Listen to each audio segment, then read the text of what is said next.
Five Boro Story Project. Really want you guys to check this out. It's an initiative that produces community storytelling events to showcase stories and art inspired by the inspired by the neighborhoods of New York City, including Queens, of course. Awesome. All right, then I am going to turn the mic over to the absolutely wonderful Bridget Bartolini.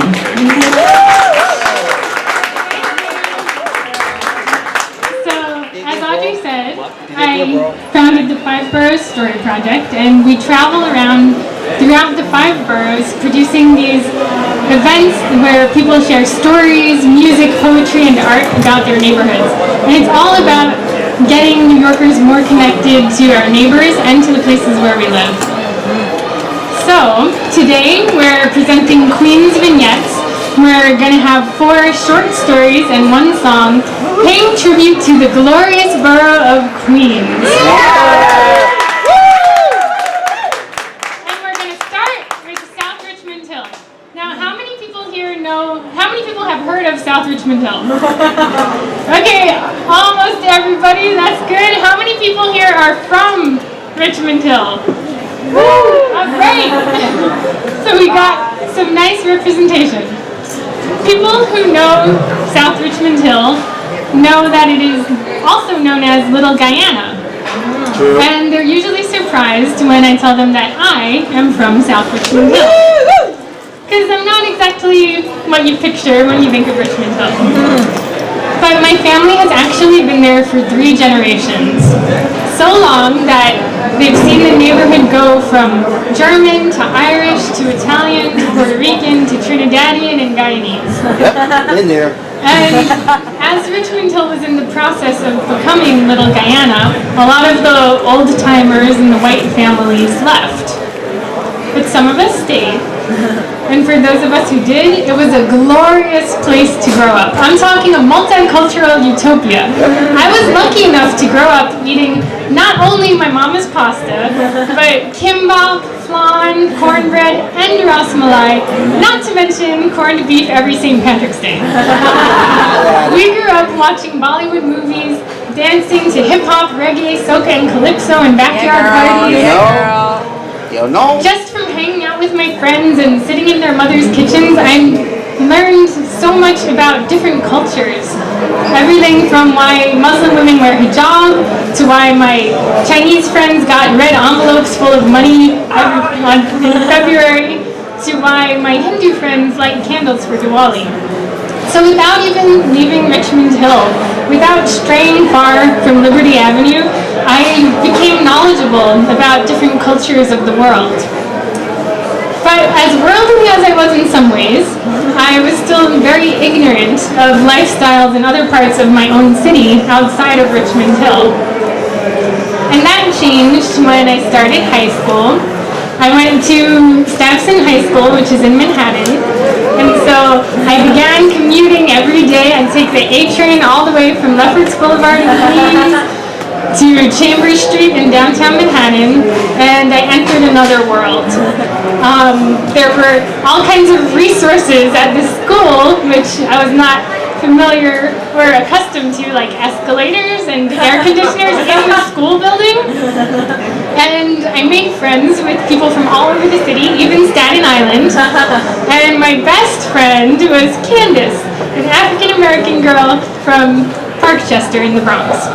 And one day after school, Candace and I were walking to the train station, and we passed a black woman pushing a stroller with a little white baby.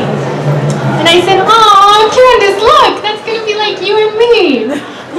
That's going to be like you and my baby."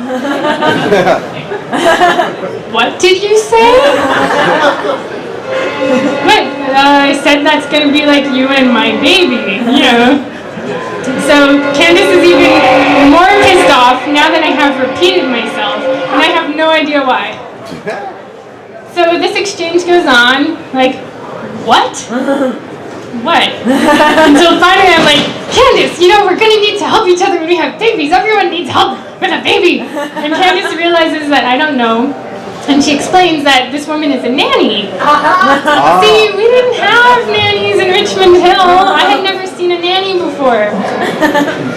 So, since then, I became much less naive, and I learned more about the way our city works, and I learned some ugly truths about race and class.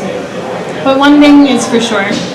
When I have a baby, its stroller is going to be pushed around by people of all different colors and all different creeds, because I am a South Richmond Hill girl at heart. Yeah!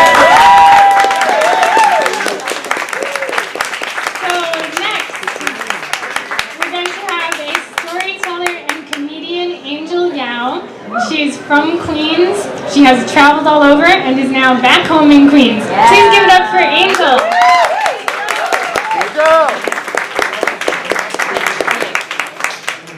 Emily.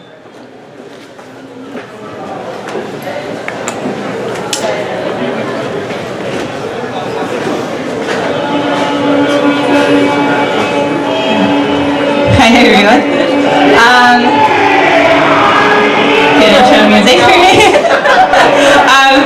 So similar to Bridget, when I tell people I'm from Queens, automatically they're like, "Oh, from Flushing?" And I'm like, "No, I'm from Howard Beach." And they're like, "Where is that?" And I'm like, "Oh, it's by the airport. It's where all the Italians live, so I fit right in." And I laugh to myself, and they're like, "Okay, weirdo." And they just walk away. So I think I have a love-hate relationship with Queens. I was actually born in Woodhaven, and I went to preschool there, and the kids were louder than me. And I remember Johnny yelling at me because I painted my apples green, and they're like, "Apples are supposed to be red." And I'm like, "They're green too. They're called Granny Smiths." But I was the shy kid, so I didn't say anything. And then we moved to Howard Beach, where I had to go to ESL class, English as a Second Language, because when a teacher gave me a worksheet, I didn't know what to do with it. I was like, should I color in the leaf rake, or should I identify what a leaf rake is? So I did that. And then also in Howard Beach was when I would frequent the KFC on Crosby Boulevard. And I remember one time there were boys behind the counter asked if I wanted pork fried rice, and I was like, you sell chicken? That doesn't even make sense. And I should have just given the middle finger and walked away, but I really wanted fried chicken, so I didn't say anything. But I gave them a real mean look, so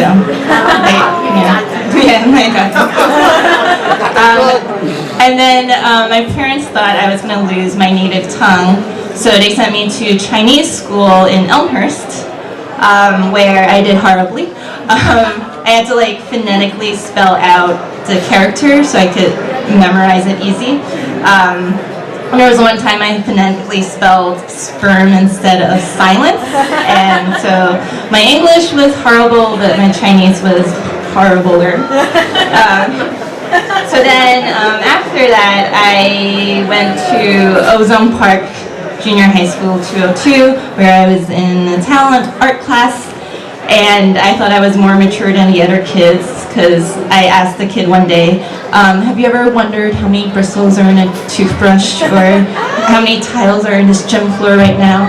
And they're like, no. And I was like, what's wrong with these kids? Don't they wonder about anything? And I thought, I was the smarter one in the school. But then when it came down to specialized testing for the high schools, I did poorly. I didn't get into Stuyvesant or Brown Science or Brooklyn Tech, but I did got into Townsend Harris because, at school.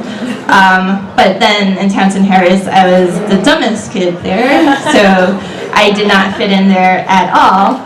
I was just really disappointing to my Asian parents. But what I learned from there is that I just wanted to be creative. I wanted to stand out, and I wanted to make people laugh. Most of all, I wanted everyone not to be as stressed out as I am. So I've learned who I am. I've traveled back and forth. I even lived in Brooklyn, and now I'm back in Queens. I actually live in Woodhaven now again. Full circle, guys. So I just want to say, Queens really did help who I became. So, thank you.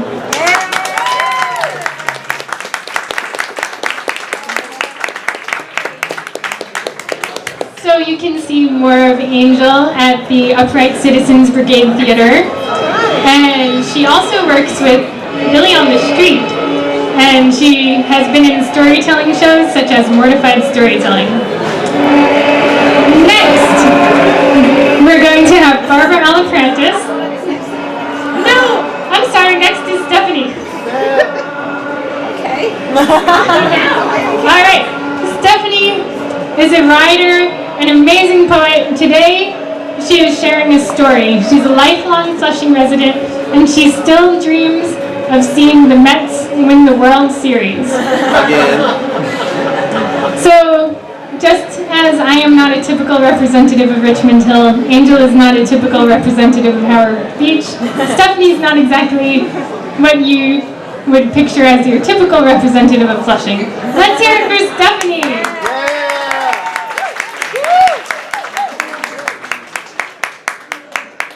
Queens born, Flushing bred, and Met fan till dead. How's everyone doing today?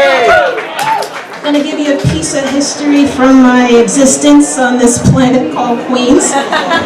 One of my bittersweet but yet most favorite seasons in this borough. Before I knew anything about Broadway, the only theater I ever needed was Northern Boulevard. The only theater row I ever needed was Northern Boulevard. For the first 16 years of my life in Flushing, Queens, I took great pride in knowing my family was within walking distance of the finest theaters I ever knew at the time. RKO Keith's and Shea Stadium. In those more simplistic times, each spring we were blessed with weekday matinees, and every summer brought forth fireworks in July, probably to make up for the playoff run that the Mets got this close to, but could never quite reach. They were the equalizers, the gathering spots where all the differing tribes of my neighborhood were realized, and for a little while, united. At a time when the world watched Princess Diana get married, the Keiths was our own version of Buckingham Palace. Sweeping stairwells adorned the left and right sides of the cavernous lobby before being topped off by a ceiling that, although it had seen better days, was still a pleasant reminder that even in the city you could still see stars. And oh, there were stars to see. From the stories on screen that spoke of tales long ago in a galaxy far, far away, or a little town called Amity, where if you wanted to go in the water, you were going to need a bigger boat, to the neon figures that were built around Shea to be christened with the names of Carter, Doc, and Strawberry. Oh yes, these theaters gave us a lot of stars. Our first version of Cheers was the Keiths, where everybody knew your name, so you had to be on your best behavior at all times. Back then, the biggest threat of punishment your mother could ever give you wasn't, "I'm going to tell your father." It was, "You're not going to the Keiths this weekend." During the times of parent-teacher conferences, the Keiths was the next best thing to an actual babysitter. While our moms and dads were in our classrooms, almost all of the neighborhood gang munched popcorn while watching the 2 p.m. matinee, smiling smugly to ourselves that we got the better end of the deal that day. Then 1986 dawned, and even better days came as the hometown boys, our home team, the Mets, finally began to show promise. Hardware stores would show the games on their television sets and the window displays. Suddenly, trips to the Keiths had to be scheduled around game times. Maybe we'd gotten a little greedy for that home pride feeling, but as long as our 2 theaters were open, we were going to try to catch all of the action. Well, that was the plan. But in the year where teamwork made dreams work, we learned our first lessons of corporations' bottom lines and cutting costs for maximum profits. Okay, it was also the year of videotapes and video games, and where home entertainment could not sustain the costs of our movie palace. Our parents talked in hushed tones about the Keiths closing, organized the first protest while letting us kids go to the theater more, if only to say goodbye. The Keiths never made it past July, and I believe the loss would have been felt much deeper and a whole lot sooner had it not been for the theater at Shea taking place in the form of a playoff run. They can't keep the Keats down for long, we crowed in our innocence. If the Mets can come back, the Keats can come back. And boy, did they come back. After years of coming oh so close, this was the year where their record left no doubt where they would be this October. Suddenly my hometown was a baseball town that had all the theater it needed coming from Shea. Legends were born, heroes were made, people wanted to be part of this so much they dropped in by parachute. And good God, that sixth game of the '86 World Series. During the ninth inning, while everyone in the stands either clasped their hands in prayer or bit their nails, I was curling my hair at the time. In solemn ritual, because game or no game, we were still going to church the next day. I would part my hair, spray the setting lotion on, roll my hair in the curler, snap the curler in place, and wait for the next pitch. This happened for 1 out, then 2. And a base hit, and another, and another. I continued the motions even when I had run out of curlers. And when Mookie missed that wild pitch, the roar of joy from Shea shook the very walls of my apartment with vibrations that would be repeated when Ray Knight came home with the run that won the series. Yeah, I know there was 1 game left, but believe me, as far as Flushing was concerned, the game was won that night. How ironic that the Mets, the '86 World Championship Mets would finally raise Shea Stadium from the ashes the same year the RKO Keats was put to rest. But the notions of youth and joyous afterglow and the Fifth Avenue Parade continue to fuel our belief in miracles. Even as the outside marquee of the Keats was torn down, I too still dare to dream of the comeback of our own theater row.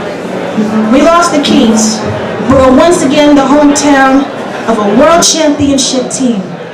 Through a season of loss and gain, we still believed.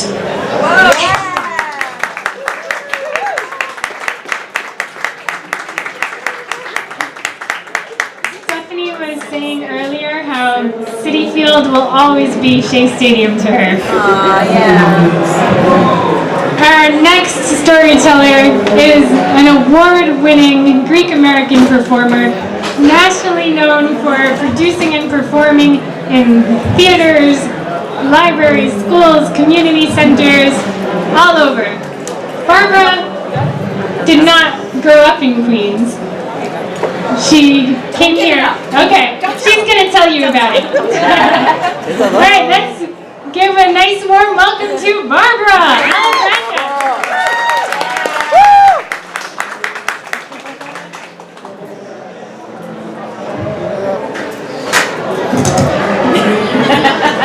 Okay. David Livingstone, the English explorer, has an entry in one of his journals. He said that if you go to any region of the world, there are 3 things common. The ordinary housefly, the little sparrow, a spurieti, and a Greek. It seems that, as all of you know, beginning from the days of Homer, the Greeks were seafaring people. So let me tell you about one particular seaman. Come with me to the island of Paros in the middle of the Aegean Sea. The year is 1913. A young 15-year-old boy decides that he's got to leave and follow his cousins, his uncles, who'd already gone to America. So he said goodbye to his mother and father. He took a little ship, a kaiki, across the Aegean, made his way to the port of Piraeus, port of Athens, and he lied about his age, and he joined the Greek merchant marines. Whoops. His name was Anastasios Arianoutsos. He made his way, joined the merchant marines, and for the next 26 years, he traveled around, never got to America. He went around the world, and then in 1929, he went back to Paros, married his childhood sweetheart Margarita, and he had his first son, and he stayed in Greece just long enough to see his son Yanni, and then he went out on another voyage, never got to America. went back to Greece when Yanni was 7. Stayed long enough for his wife to have a second child. They named her Calypso, and he stayed just long enough because at this point, he had been coming to America off and on, and what many of you don't know, he did what you call jumped ship. I guess I got this out of sequence because he did come to America. You know about jumping ship, right? He got to America, had his little black book, told the captain, promised he would go back on the weekend after the pass, and then what would he do? He would go take the elevated train to Astoria, 36, the BB station, go downstairs into the BB restaurant, work in the kitchen, washing dishes, learning to cook, and then he'd send money back to Paros. But when the immigration officials came in the front door, they'd say, Staffo, Ligura, Fia, go. The immigration officers would go out the back door, go back on the elevated train, back to Manhattan, and then he'd get back to the captain, sign up, and go on another ship. So he went back and forth to the jumping ship. But when Calypso was born, he had already applied.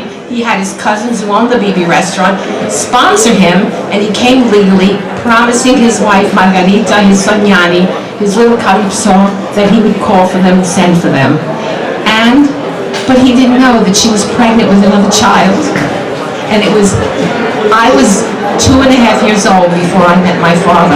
He was in America already, and at the age of 2.5, I met my father. I can't believe the time's almost up. The first time I saw my father, he was wearing this hat. So when I arrived, guess what? We didn't come into Ellis Island. We went Hoboken, New Jersey. I don't know how that happened. And from Hoboken, New Jersey, I found myself in Astoria, Queens, in a BB restaurant. And then it was the year, and don't do any math. I don't want anybody out there doing any math. The interesting thing is, there's a picture of all the Greek Pariani who worked at the BB restaurant. Oh, I can see, I'll tell you. Got a lot of talents, clearly. What I wanted to show you was, where did they first take me? When I was just a little kid. World's Fair 1940 was closing. And I remember standing under that elevated train outside the BB restaurant, feeling so small, and the sounds of the train saying, please somebody pick me up, I'm so tired. But here is a picture taken of me, my sister Calypso, my brother Yanni, and Yanni is wearing a tie from the World's Fair. So that was where I spent so my father eventually bought a restaurant in Flatbush, Brooklyn. So I was raised in Brooklyn, but every weekend we got into Uncle Pete's Chrysler sedan. My little sister Rita was in the front seat, no seat belts. I was in the back seat with Calypso, and we'd go the Interborough Parkway around and around. And when we got to see the bull of a building, we knew we were close. And we'd go, where did we go? To the BB restaurant and hang out and listen, and you felt like you were going home. Because, you know, people look for community, and the Greeks, they all gathered together in Astoria back in the day. And today, I find myself living in Flushing, which is the microcosm of the universe, as far as I'm concerned. So, thank you very much. To be continued.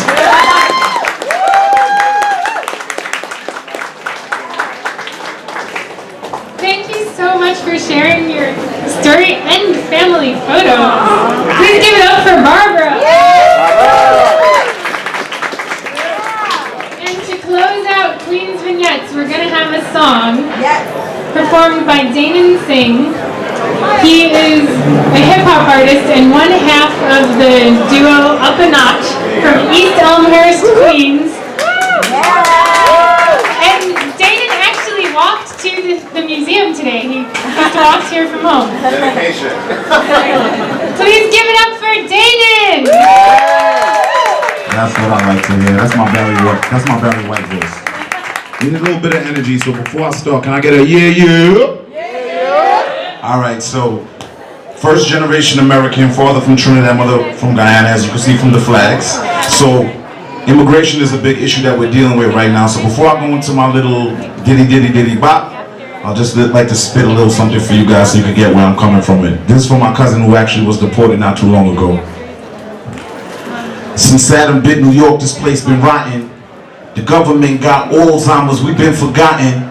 They say it's young black males, how we don't use condoms. They say they could tell cause the AIDS rate amongst our women so shocking.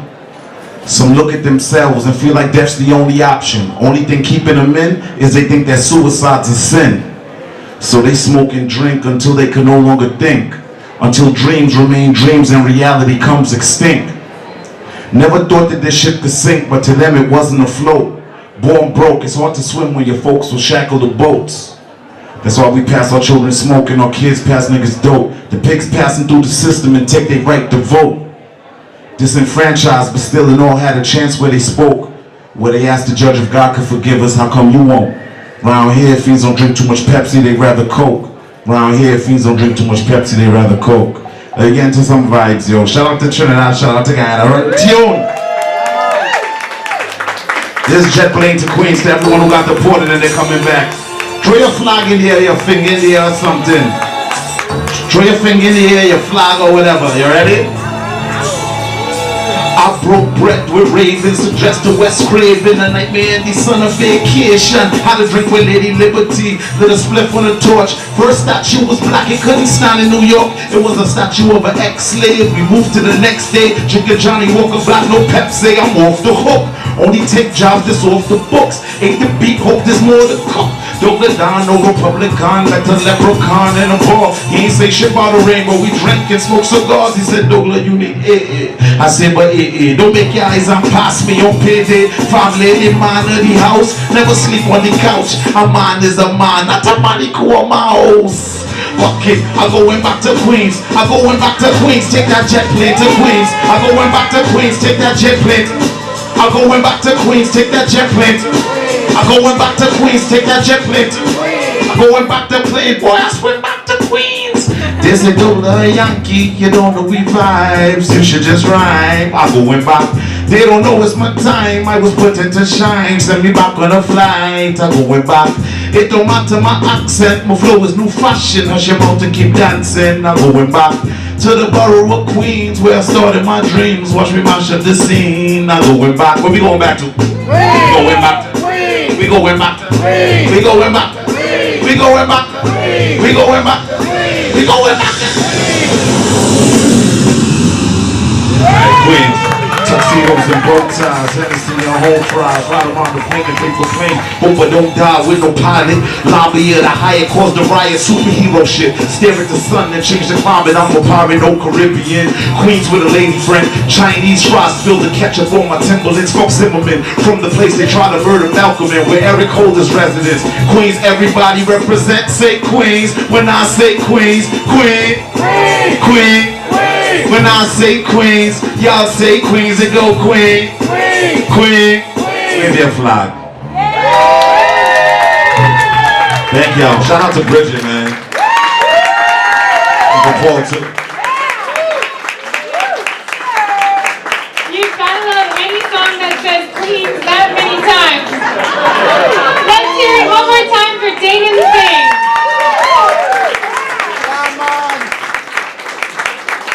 So this was just a quick taste of what the Five Boro Story Project does with our neighborhood storytelling events. If anyone here has a neighborhood story in any borough that you might be interested in sharing in a future event, please talk to me after, because we travel and do events in all the boroughs.